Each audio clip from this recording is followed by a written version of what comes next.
Bonjour à tous, nous sommes 2h20 avant le mercredi 21 décembre 2022. On va étudier le contexte graphique des marchés financiers avec les figures chartistes du moment, figures que vous pouvez étudier gratuitement dans nos deux formations gratuites, la formation débutant et la formation confirmée sur notre site internet arttrade.com. Sur le THUSD, on avait donc fait l'objectif du plus bas de ce biseau ascendant et on pourrait former une épaule, tête, épaule s'il y avait une redescente pour casser la ligne du coup. Donc on revoit l'épaule, tête-épaule potentielle.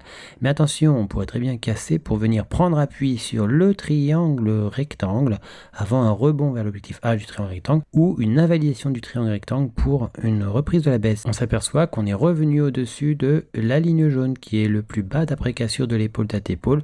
L'épaule tête-épaule qui a toujours des objectifs baissiers. Il n'est pas impossible non plus de remonter pour rejoindre la résistance du canal parallèle. Le triangle symétrique est toujours en activité, on pourrait venir enfoncer le niveau sur lequel on a rebondi à plusieurs reprises, donc le plus bas du triangle symétrique pour rejoindre l'objectif H. Sur le LTC USD, eh bien, on pourrait rebondir depuis la localité donc de l'objectif H de l'épaule tête épaule. Prudence tout de même, on a bien enfoncé la ligne du coup de l'épaule tête épaule inversée. On est sous cette ligne du coup. Sur l'élargissement symétrique, on n'a pas réussi à atteindre l'axe de symétrie, la ligne jaune ici.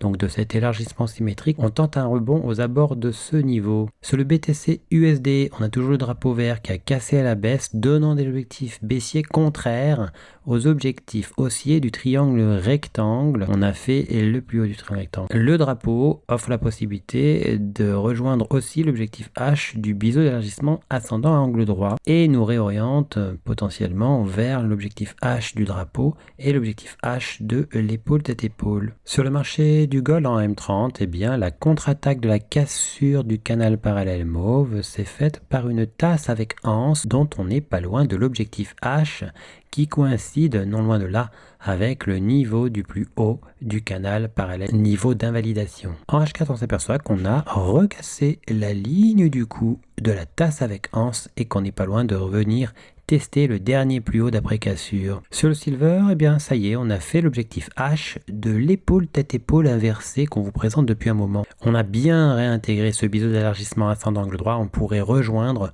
ce plus haut. Sur le WTI, le pétrole, eh bien, nous pourrions réorienter à la baisse pour atteindre l'objectif H du triangle rectangle. Toutefois, sur l'objectif H du drapeau, on pourrait opérer un rebond plus marqué. On s'aperçoit en H4 dans cette vision que l'on a formé un biseau descendant. On vient de former un troisième point avec un repli ici sur cette bougie.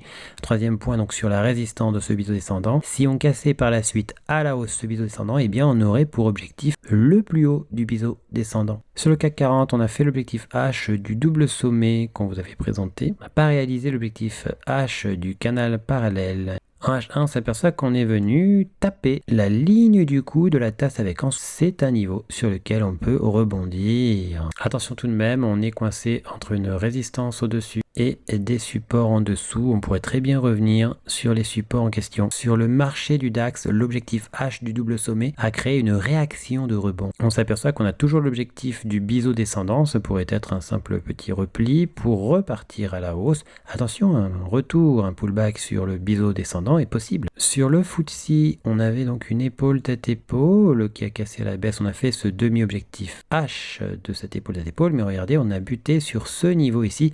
On pourrait très bien former une nouvelle épaule, tête, épaule si on venait casser le plat. Il n'est pas impossible de remonter jusqu'à la ligne du coup de la première épaule tête épaule. Sur le marché du Dow Jones, eh bien, on imagine une épaule, tête, épaule potentielle. C'est pas impossible donc de revenir sur ce niveau, la ligne marron, pour former une ligne des épaules. Et puis ensuite, il y aura potentiellement la possibilité à plusieurs scénarios. Une rebaisse pour casser la ligne du coup de l'épaule tête-épaule imaginaire pour l'instant, ou alors une progression haussière. Sur le S&P 500, on a toujours ce biseau descendant avec son objectif H encore un peu plus bas. On s'aperçoit qu'on a cassé la ligne du coup de la tasse avec anse, on n'a pas réussi à invalider la tasse avec anse et on pourrait s'orienter sur l'ancien plus bas, la ligne bleue ici, ou sur cet ancien plus bas, sachant qu'il n'est pas impossible de revenir carrément sur l'objectif H de la tasse avec anse. Sur le marché du Nasdaq en H1, on a fait le demi-objectif H de l'élargissement symétrique. Il n'est pas impossible de revenir faire un pullback sur l'élargissement symétrique avant de repartir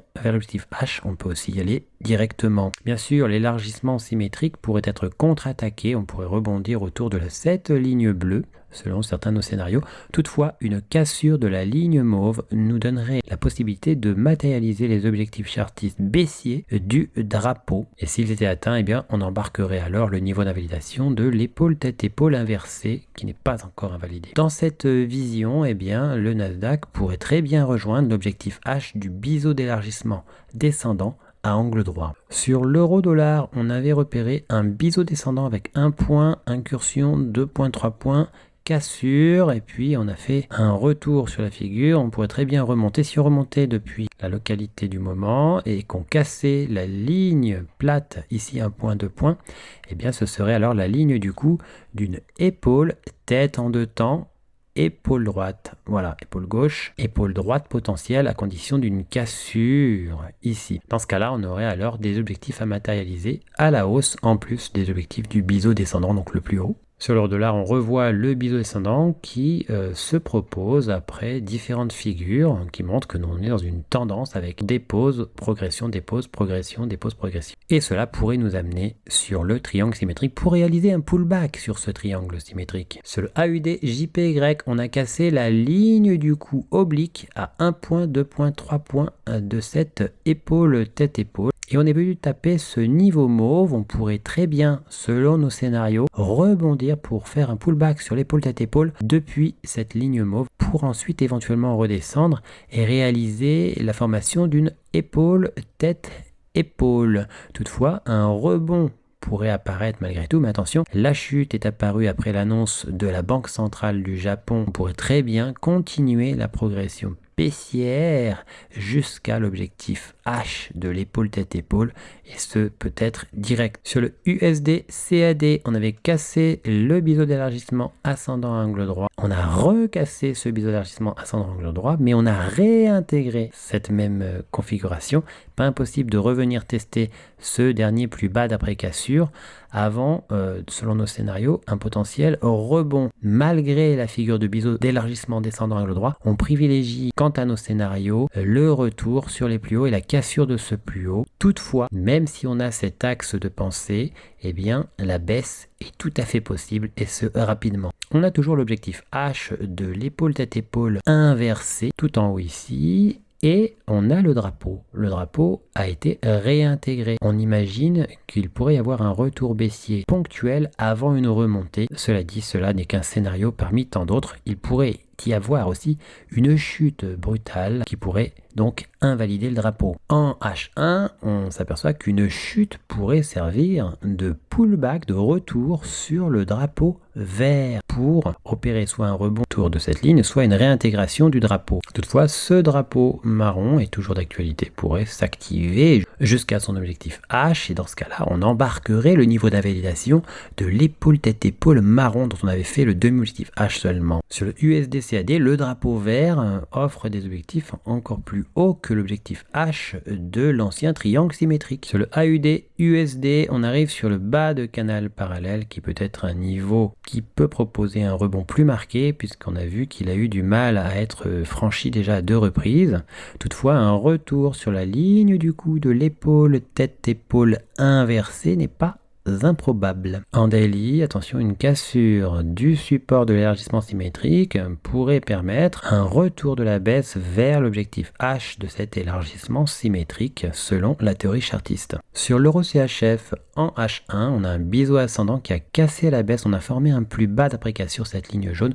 On pourrait revenir tester ce plus bas d'après cassure pour repartir à la baisse vers l'objectif du biseau ascendant. Attention toutefois, on a un scénario de contre-attaque probable après une cassure baissière du double bottom. Donc notre scénario, s'il se réalise, ce serait donc un passage sous le double bottom, puis des tentatives de rebond jusqu'à un rebond jusqu'au demi-objectif H du triangle rectangle dont le niveau d'invalidation, la ligne rouge, pourrait résister potentiellement. Un autre scénario serait une cassure du double bottom pour aller vers des objectifs chartistes de ce double bottom et donc une invalidation du triangle rectangle. Sur l'euro JPY, on est venu invalider le drapeau qu'on vous présentait depuis un moment. On a recassé le canal parallèle vert. On a 1 point, 2 points, 3 points sur ce support qui recasse à la baisse. Toutefois, on n'a pas encore invalidé la tasse avec anse qui a toujours des objectifs haussiers, et si les cours se reprenaient pour recasser la ligne du coup de la tasse avec anse, il ne serait pas impossible de revoir l'orientation vers l'objectif H de la tasse avec anse. Sur l'euro GBP, on a précisé de façon précise la résistance de ce triangle rectangle. Une cassure de celle-ci proposerait des objectifs